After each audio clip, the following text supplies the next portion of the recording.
Hey guys, and welcome back yet again to the Scrumpy Kiwi. And I thought I'd show off to you guys what I've been up to since Christmas. And here it is. This is what I've been up to. So it's Lord of the Rings, as you can see, or maybe you can't see. I don't know. Because the lighting's not too bad. I could work on it. I do apologise. My table's messy. That is a watermark there, but it's not dirty. It's just the actual wood has been stained over the years we've used it. So yeah, here we are, guys. This is my Lord of the Rings stuff so far. This is what I've got painted up, and the army I chose to sort of use to jump back into the Lord of the Rings is Gondor, because back in the day, when I say back in the day, I mean back in 2003.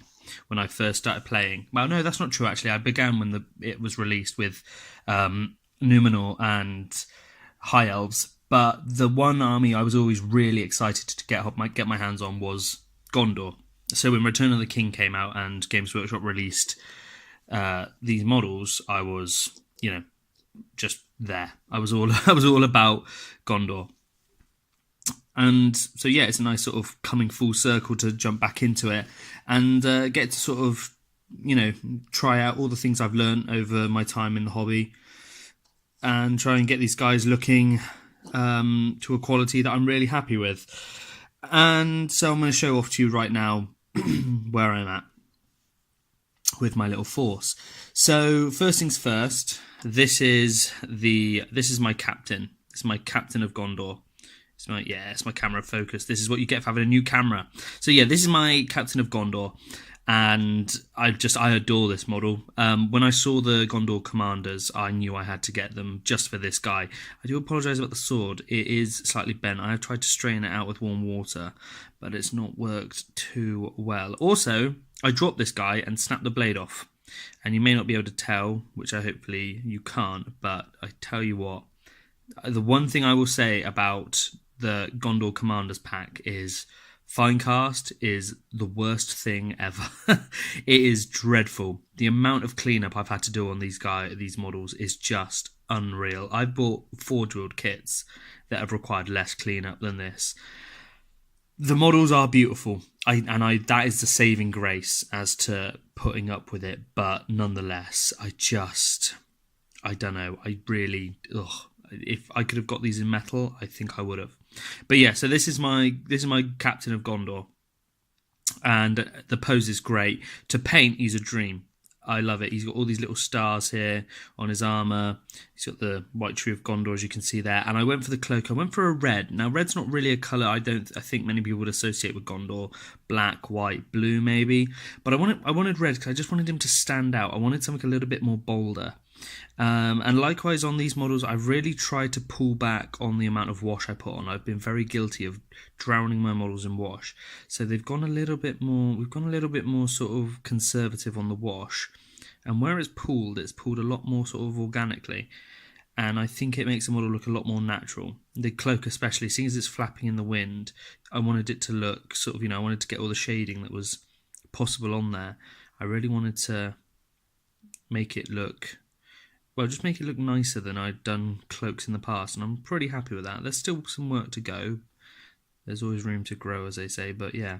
As for the orc on the bottom, I didn't spend too much time on him. Just, some green on the skin, and then sort of a tan and a brown for his clothes, because the main focus is, of course, matey boy here.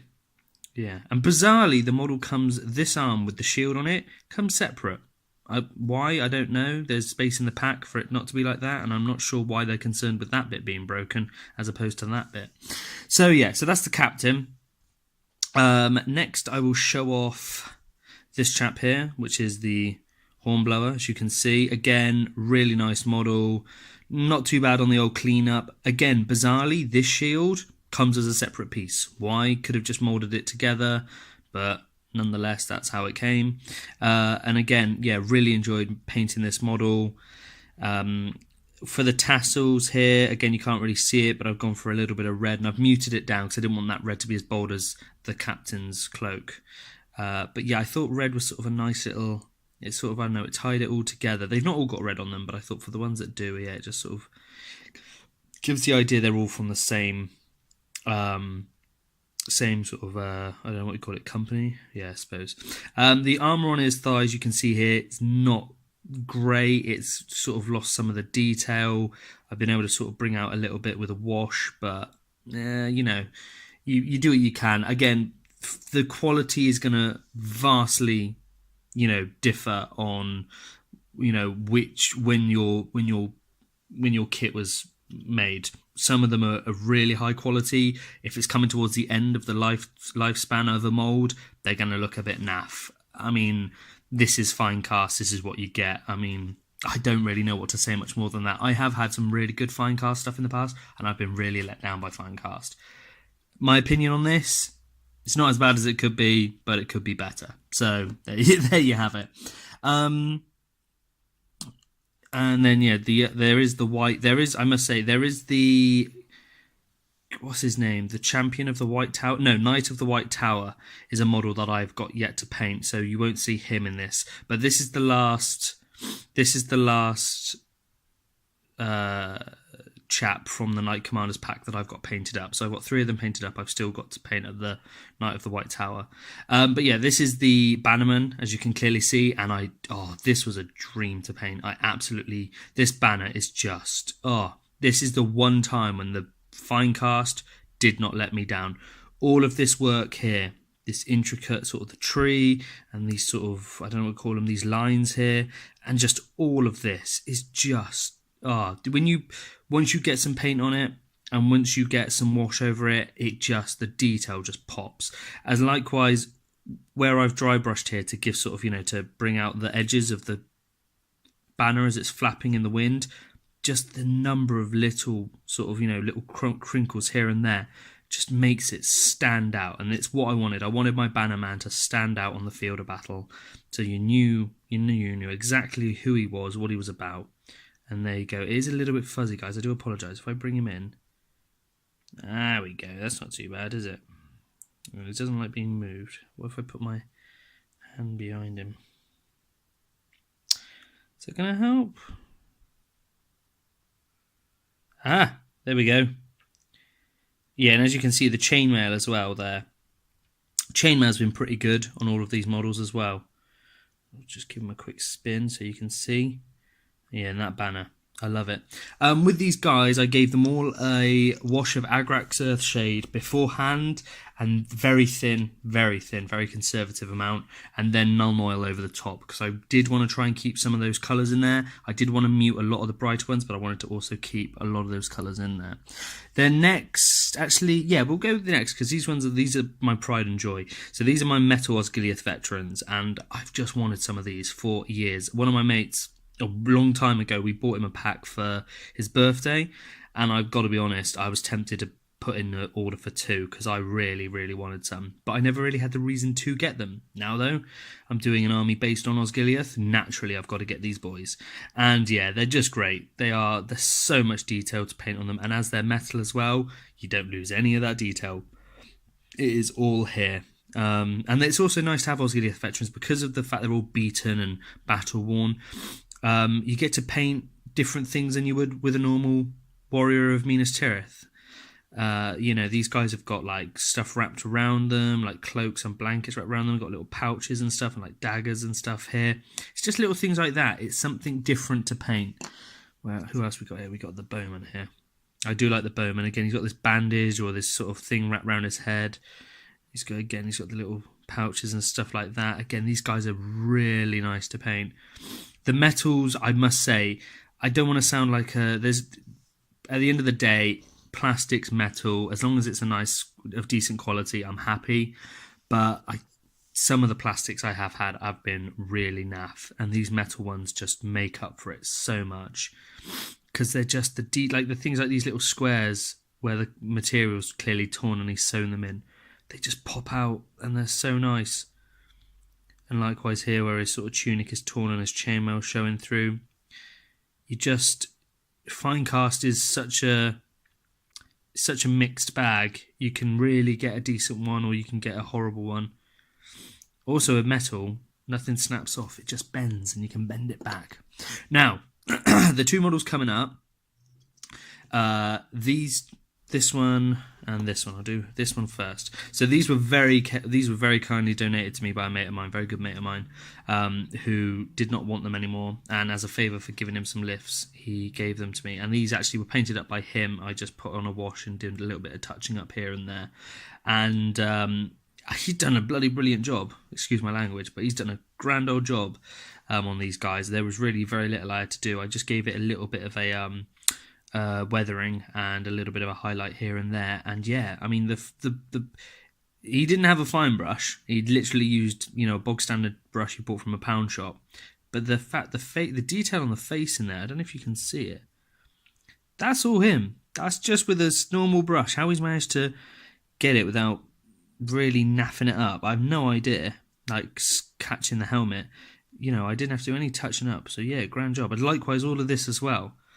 He's just he didn't dry brush it on. He's literally he's gone in and painted it on like that. So yeah, grand old job. And yeah, seeing as they're the old metal ones, I was very happy to have those. And then the last one here is of course another captain, but he's going to be a regular old chap standing in for my guys. Go on, focus. Go on, what if we get him really close? I wonder how close can we get him? Whoa, there he is. Can we get him any closer? Well, you can see can we see all my lines of my hands? There we go. So there you go. Yeah, that is he's going to be just an ordinary run-of-the-mill chap on the battle line, on the front lines, but he is actually one of the old captain models. I like this one. I've never seen this one before, actually. I've seen the one of the captain who sort of his sword's pointed off at a direction, at a diagonal, but I've never seen this one before. So this was really nice to get. That was really nice.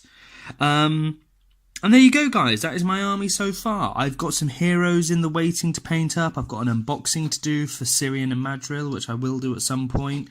But here you go, guys. That is the beginning of my Gondor force. Kind of really a battle company's worth, but I don't have the book for that. So, yeah, nonetheless. Yeah, I'm happy with that, and I'm looking forward to playing them on the tabletop at some point in the not too distant future. I do have to base them all up, but I've got some sand ready and waiting to go on that. I really want to, like I say, I really want to make my force look really nice. This is, I really want to try and get the quality that I've long dreamed of being able to achieve. Finally get that to happen, if that sentence makes sense. Like I say, I'm not the greatest painter, guys. I know I'm not the greatest sculptor. You will find mold lines, I expect, if you look careful. I can see one right here on his arm, but these are my guys. I love them. I got someone bought them for me for Christmas, and I adore them. These are my pride and joy at the moment. So there you have it, guys. That is the first model video I've done of the videos I've done while I've been back, and this one's gone way over 10 minutes. We're on 13 minutes already, so I'm going to wrap it up now, guys. So I will have another video for you, hopefully on Thursday, Friday, Saturday, Sunday at some point. How often these videos are going to come, I don't know really. It's going to be when I get time off, and I do work 10 days on, 4 days off, so there could be a bit of a gap between them depending upon if I have time or not to do them. Nonetheless, so guys, thank you very much for watching. Thank you for all of the support. Thank you for subscribing if you have. If you know anyone you think may like the channel and you want to sort of point them in my direction, always very grateful. Make sure you're supporting other channels out there as well. It's really important that we sort of as a community come together and get behind this initiative started up by IDIC Beer. So there you go, guys. That's pretty much it. Have a good one, guys. I'm going to work on more lighting in my videos because they are really dark at the moment. But there you go, guys. Have a good day. Catch you later. And I am the Scrumpy Kiwi. See you later, guys. Bye-bye.